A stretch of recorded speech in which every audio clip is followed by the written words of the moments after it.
Hello friends. आज फिर quadratic equation पे ही हमारी क्लास है।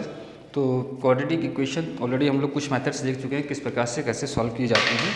ठीक है, तो इस क्लास में भी हमको देखना है क्वाड्रेटिक इक्वेशन को सोल्यूशन कुछ जो डिफरेंट टाइप के आपको क्वाड्रेटिक इक्वेशन दिख रहे होंगे उसको किस प्रकार से सॉल्व किया जाए। ठीक है, तो अभी तक की क्लासेस में देखें हम लोग नॉर्मल क्वाड्रेटिक इक्वेशन दिख रहे थे, लेकिन अब यहाँ पे देखेंगे तो क्वाड्रेटिक इक्वेशन यहाँ पे थोड़ा सा वेरिएशन है। आप देखेंगे तो जो एक्स की जो पावर है यहाँ पे आपको फ्रैक्शंस में दिए हुए। ठीक है, नॉर्मल क्वाड्रेटिक इक्वेशन क्या जानते हैं आप, जैसे जनरल फॉर्मूला की हमने बात की थी वो क्या था, ax² + bx + c = 0। This is the general form of quadratic equation we all know और we have already studied in previous classes. लेकिन आप यहाँ पे देखिए जो आपके सामने एक इक्वेशन लिखी है या जो क्वेश्चन दिया हुआ है वो क्या है, x³ 2/3 - 2x³ 1/3 = 15। ठीक है, तो इस प्रकार की अगर सोल्यूशन इस प्रकार की अगर आपको क्वेश्चन दिया हो तो आप उसको किस प्रकार से सॉल्व करेंगे आज हम लोग देखते हैं। इससे क्वेश्चन को किस प्रकार से टैकल किया जाएगा, किस प्रकार से सॉल्व किया जाएगा। ठीक है, तो आप यहाँ पे देखें तो जो पावर्स हैं या एक्स जो आपके वेरिएबल्स होते हैं, जो उनके जो पावर हैं आपको यहाँ पे क्लियरली दिख रही होगी, फ्रैक्शंस में दी हुई है। ठीक है, तो ये नॉर्मल क्वाड्रेटिक इक्वेशन से डिफरेंट आप सभी लोगों को दिख रही होगी। ठीक, तो ऐसी इक्वेशन को हम कैसे सॉल्व करते हैं, हम क्या करते हैं इसमें से थोड़ा सा मॉडिफिकेशन का या कुछ हमको सपोज करना पड़ता है। ठीक है, अब हम इस इक्वेशन में ध्यान से देखें तो 1/3 यहाँ भी पावर है, 1/3 यहाँ भी आ रहा है। ठीक, ओके, तो क्लियरली तो हम क्या मान सकते हैं, अब यहाँ पे हम मान सकते हैं लेट x³ 1/3। ठीक है, जो x³ 1/3 दोनों में आपको दिख रहा है। ठीक है, तो x³ 1/3 को हम क्या मान लें, y मान लें। ठीक है, हम सपोज कर रहे हैं कि x³ 1/3 जो इस इक्वेशन में है वो = y है। ठीक है, तो y हमने सपोज किया। अब क्या करें, उस चीज़ को यहाँ पे वापस सब्सटीट्यूट कर दें। ठीक है, तो जो हमारी इक्वेशन बन जाएगी, अब x देखो ये इसको क्या लिख सकते हो, x³, ठीक है, इसको क्या लिख सकते हो, x³ 1/3, इसको लिख सकते हैं आप x³ 1/3 2। ठीक है, ये ऑलरेडी आपका क्या लिखा है, 2x³ 1/3 और = 15। ये कुछ ऐसे लिखा जा सकता है इस इक्वेशन को। ठीक है, इसको मैंने क्लैरिटी के लिए थोड़ा अलग तरीके से लिख दिया ताकि आप चीज़ें समझ पाइए। x की इसको 1/3 2 लिख सकते हैं। ठीक है, जब 2 मल्टीप्लाई होगा तो x³ 2/3 बन जाएगा। ठीक, तो x³ 1/3 को हमने क्या माना है, y। ओके, तो अब क्या करें, इस जगह पे y सब्सटीट्यूट कर दे जहाँ जहाँ आपको x³ 1/3 दिख रहा है। ठीक है, तो अगर इस y को यहाँ सब्सटीट्यूट करेंगे तो इक्वेशन क्या बन जाएगी, y²। ठीक है, प्लस ये 2x³ 1/3 आपको यहाँ फिर से दिख रहा है, तो इसकी वैल्यू क्या है ऑलरेडी हम मान चुके हैं, x³ 1/3 = y। तो यहाँ पे भी क्या हो जाएगा, y, और ये क्या हो जाएगा, = 5। ठीक, आपको राइट साइड में कांस्टेंट टर्म दिख रहा है 5, उसको क्या कहते हैं, लेफ्ट साइड ले लेते हैं। ठीक है, और एक इक्वेशन का फॉर्मेशन करते हैं फाइनल। ठीक है, तो ये इक्वेशन जो आपकी हो जाएगी ये क्या हो जाएगा, y² + 2y। अब ये जब राइट हैंड साइड से लेफ्ट हैंड साइड की तरफ आएगी तो इसका साइन चेंज हो जाएगा। ठीक है, यहाँ पे क्या है +5 और इधर आएगा तो क्या हो जाएगा -5। ठीक, तो -5 = 0। ठीक, अब फिर अब आपको ये नॉर्मल क्वाड्रेटिक इक्वेशन दिखने लगेगी कि जैसी क्वाड्रेटिक इक्वेशन हम लोग जानते हैं जनरल फॉर्मूले के रूप में। ठीक है, ax² + bx + c = 0। आपके पास दो मेथड हैं, आप ऑलरेडी पढ़ चुके हैं। एक तो क्वाड्रेटिक फॉर्मूला या सीधा फॉर्मूला से आप इसको सॉल्व कर सकते हैं, जहाँ पे कोफिशिएंट कंपेयर करके x = -b + -√b² - 4ac/2a उस फॉर्मूले में अगर सब्सटीट्यूट करेंगे वहाँ से इसकी वैल्यू निकाल सकते हैं।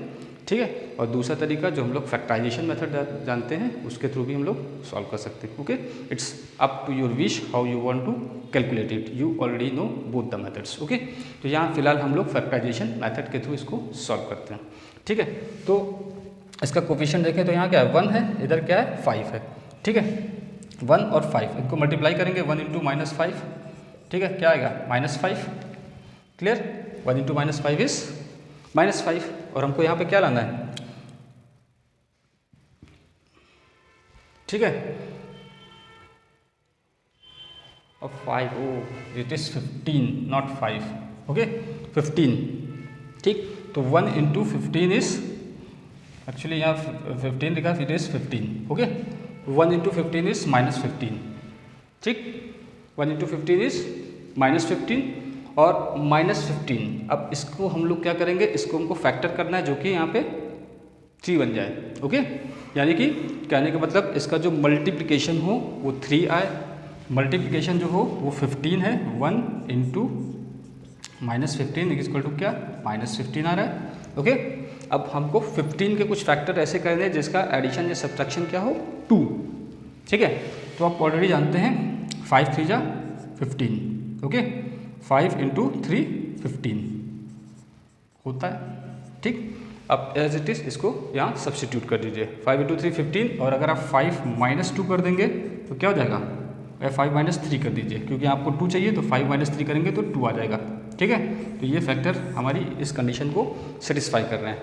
5 × 3 15 होता है, 5 - 3 2, तो उसको एज इट इज़ यहाँ सब्सटीट्यूट कर दिए। ठीक है, तो ये हो जाएगा y², 2 की जगह क्या लिख सकते हैं 5 - 3। ठीक है, y - 15 इज इक्वल टू क्या हो गया 0। ठीक, तो y², अब इसको अंदर मल्टीप्लाई किया तो क्या हो जाएगा 5y - 3y - 15 is equal to 0। Okay, अब इन दोनों टर्म से अगर आप ध्यान से देखेंगे तो क्या कॉमन आ रहा है, y कॉमन आ रहा है, तो क्या हो जाएगा y + 5।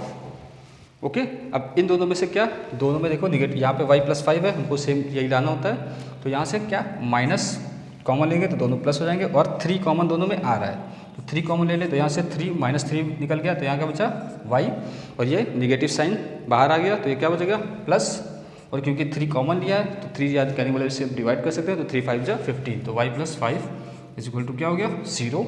ठीक, तो आपके यहाँ पे दो वैल्यूज आ गई, क्या आ गई y + 5 और y - 3 इज इक्वल टू 0। ठीक है, इस तरीके से आपकी दो वैल्यूज y की आ गई। ठीक, इसको आप फर्दर सॉल्व करें।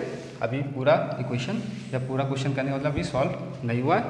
ठीक है, तो एक बार क्या करेंगे आप y + 5 = 0 रखें। ठीक है, आप यहीं पे सॉल्व करते हैं, तो y + 5 = 0 करेंगे, तो y की वैल्यू क्या आ जाएगी -5। नेक्स्ट केस जो है आपका y - 3, तो y - 3 इज इक्वल टू, अगर आप 0 लिखेंगे तो y की वैल्यू क्या हो गई 3, तो आपकी y की दो वैल्यू आ गई, एक है -5 और एक है 3 इस इक्वेशन को सॉल्व करने। लेकिन आप ध्यान से देखिए, आपके पास जो वैल्यूज़ आई हैं ये y की आई हैं। ओके, किसकी वैल्यूज़ हैं y की, लेकिन आपका जो क्वेश्चन दिया था वो क्या था x के फॉर्म में था, क्वेश्चन y के फॉर्म में नहीं था, वो तो हम लोग ने खुद ही उसको सपोज किया था उस वैल्यू को कि वो y है। ठीक है, तो जो आंसर आपका होना चाहिए वो उसी फॉर्म में होना चाहिए जिस फॉर्म में क्वेश्चन पूछा गया है। ये हमने सपोज की थी, लेकिन ये क्वेश्चन में नहीं पूछा था y। ओके, तो हमको आंसर इसको बैक फिर से वापस x में कन्वर्ट करना पड़ेगा। ओके, तो आप यहाँ पे ध्यान से देखिए। ठीक है, तो जैसे हम लोगों का क्या था x⁻1/3 इक्वल टू हमने y माना था, यहाँ पे हमने सपोज किया था x⁻1/3 इक्वल टू y। तो अगर यहाँ से आपको जब सॉल्व करना हो x की वैल्यू निकालनी है तो वो एक्चुअल क्या हो जाएगा y का क्यूब हो जाएगा। ठीक है, कहने वाला आप दोनों साइड का क्यूब करेंगे, 3 से 3 कट जाएगा, उधर क्या बन जाएगा y³। दोनों साइड का क्यूब करिए, यहाँ पे क्यूब करेंगे 3, इधर करेंगे 3 से 3 कैंसिल होकर x बचेगा और उधर क्यूब, या इसको ऐसे सॉल्व भी करते हैं एक तरफ जो। ठीक है, x की वैल्यू अब क्या आएगी y³। तो जब आप y की वैल्यू -5 लेंगे, ठीक है, व्हेन y = -5, यानी ये वाली वैल्यू अगर y लेंगे तो x की वैल्यू क्या हो जाएगी -5 का क्यूब। ओके, तो x की वैल्यू क्या हो गई -5 का क्यूब, क्या 5 5 जा 25, 5 जा 125,